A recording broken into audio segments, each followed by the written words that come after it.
To me, isn't that, Greg, what I would say is soul work, is that you're moved, you're touched, right? The way, yeah, yes, I mean, I think it can be described that way.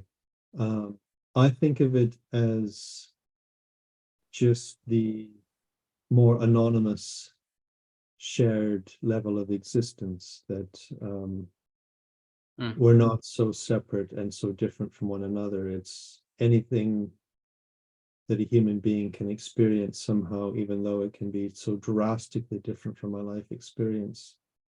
Often there's something in there that I recognize as human and it touches me. Mm-hmm. I may or may not share it, but it probably touches something in my own story as well that I could potentially share. Yeah, I love what you said about this anonymous life, or whatever we want to call it, energy, beingness that flows through all of us. Is that what you meant? Something like, Yes, yeah. that is what I meant. And whenever I refer to it, I try to use, like Jean used to say as well, I try to use a handful of words so that the description doesn't get in the way of what it is I'm trying to point to. Because it kind of enters into a territory where there's a lot of loaded words already there. Yeah. Mm-hmm. The word anonymous, I knew what you were pointing at, but for me, it's the most personal.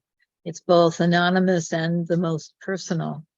So I would almost want to pair those. How would you say that, Lynn? That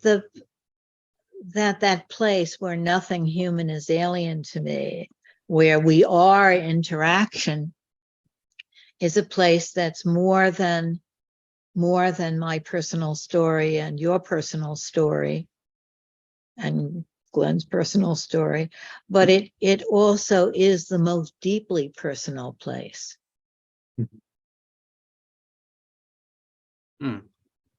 The least anonymous and the most anonymous at the same time, or something. I don't know. Yeah, that's certainly my experience when I, especially in whole body focusing, if I'm practicing that, and I feel sometimes almost like it feels like life wants its vehicle back, and it kind of shoves me out of the way slightly in order to re-embody me in kind of correct the mistakes, all that the hash I've made of my life in some way. The thing is, this is closer to what you're saying, Lynn. It feels like a slightly impersonal force that is at the same time knows me more intimately than I even know myself. It's somehow it's so deeply me, and yet not the me I normally think of as me. It's a different depth of me somehow. That, yes. Yeah. That's beautiful, Greg. Yeah, I would resonate with that also. I mean, when I use, for example, the term spirit, that's kind of what I'm referring to, really. That there's another term that's called autogenous, which means self-generated, basically. So it's an energy that just sort of comes of itself. Like you said, I love, sort of gets you out of the usual me out of the way, and that's why, the whole body and even play work, drama, they're all about that very thing, Greg. So I think you hit it, the crux of it.